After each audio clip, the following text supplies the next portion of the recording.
আসসালামু আলাইকুম দর্শক মণ্ডলী, কেমন আছেন আপনারা? আশা করি ভালো আছেন। আপনারা দেখছেন আপনাদের প্রিয় চিকিৎসা বিষয়ক চ্যানেল আলমুদের হোমিও চিকিৎসালয়। এই চ্যানেলের মাধ্যমে আপনাদের রোগ সংক্রান্ত তথ্য দেওয়া হয়, ওষুধ নেওয়ার এবং তথ্য দেওয়া হয়। আশা করি আপনারা আপনাদের সমস্যা অনুযায়ী ভিডিওগুলো দেখছেন এবং উপকৃত হচ্ছেন। বন্ধুগণ, বরাবরের মতো চলে এসেছি আপনাদের মাঝে নতুন একটি রোগ নিয়ে, নতুন একটি বিষয় নিয়ে। তো আজকে আমি যে বিষয়টি নিয়ে আলোচনা করব, বিষয়টি হচ্ছে গর্ভাবস্থায় শরীরে খিল ধরা। গর্ভাবস্থায় শরীরে খিল ধরা এই সমস্যা নিয়ে আজকে আলোচনা করব। তো যাদের এই সমস্যা রয়েছে তারা পুরো ভিডিওটি না দেখবেন, আর চ্যানেলে নতুন এসে থাকলে চ্যানেলটি সাবস্ক্রাইব করবেন। আত্মীয় স্বজন বন্ধু বান্ধবের সাথে বেশি বেশি শেয়ার করবেন, যাতে তারাও এই সম্পর্কে ধারণা লাভ করতে পারে।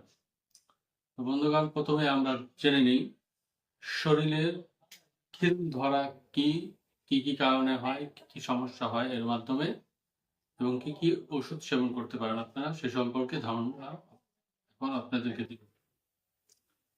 তো বন্ধুগণ, খিল ধরা সাধারণত যেই জিনিসটিকে বোঝায় সেটি হচ্ছে হঠাৎ কোনো কারণে যদি আমাদের শরীর বা অঙ্গ প্রত্যঙ্গ পরিচালিত না হয়, অর্থাৎ আটকে যায়, কাজ করে না, অবশ হয়ে যায়, অনুভূতি শূন্য হয়ে যায়, এরকম যদি অনুভূতি হয় তাহলে তাকেই সাধারণত বলা হয় খিল ধরা। এটি শরীরের যে কোনো অঙ্গেই হতে পারে, হাতে, পায়ে, ঘাড়ে, কোমরে ইত্যাদি অংশেই এই সমস্যাটি বেশি দেখা যায়। গর্ভাবস্থায় নারীরা বেশি হাঁটাচলা করতে পারে না, স্থিরভাবে এক জায়গাতে থাকে, শুয়ে থাকে, বসে থাকে, তখন তাদের এই সমস্যাটি বেশি হয়ে থাকে। হাঁটাচলা না করার কারণে তার পায়ে বা হাতে, কোমরে বা গলার ঘাড়ের মধ্যে সাধারণত এরকম খিল ধরা বা আটকে যায় বা অনুভূতি শূন্য হয়ে যায় সেই অংশটি। এতে করে তার হাঁটা চলায় প্রচুর পরিমাণে কষ্ট হয়, কোনো প্রকার কাজ করতেও তার কষ্ট হয়, শরীর নাড়াচড়া করতেও সাধারণত কষ্ট হয়। এর পাশাপাশি খিল ধরার যে আরেকটি কারণ রয়েছে তা হচ্ছে রাতের বেলা এক কাত হয়ে শোয়া।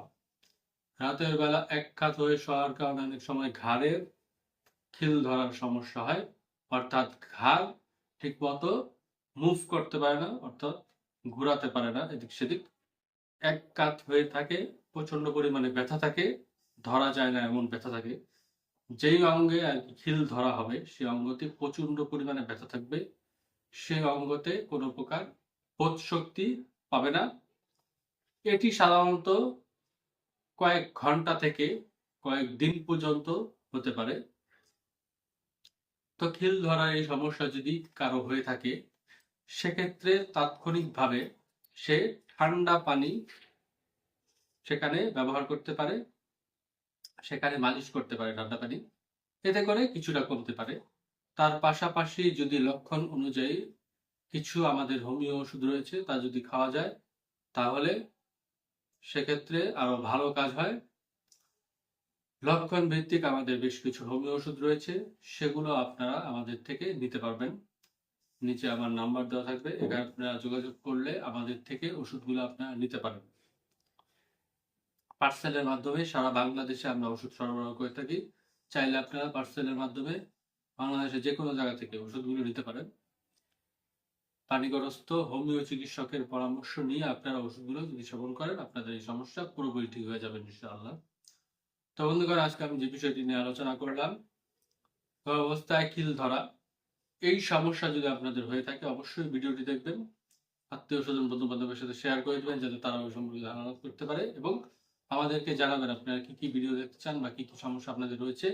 সেই অনুযায়ী পরবর্তীতে আমরা ভিডিও বানানোর চেষ্টা করবো ইনশাআল্লাহ। আমাদের ফেসবুক পেজ রয়েছে, সেটিও ফলো দিয়ে রাখবেন, কমেন্ট করবেন, শেয়ার করবেন বেশি বেশি, যাতে আমাদের মনোবল আরো বৃদ্ধি পায়। তো বন্ধুগণ, আজকে পর্যন্ত রাখছি, ভালো থাকবেন আপনারা, আমাদের জন্য দোয়া করবেন। আসসালামু আলাইকুম রহমতুল্লাহ।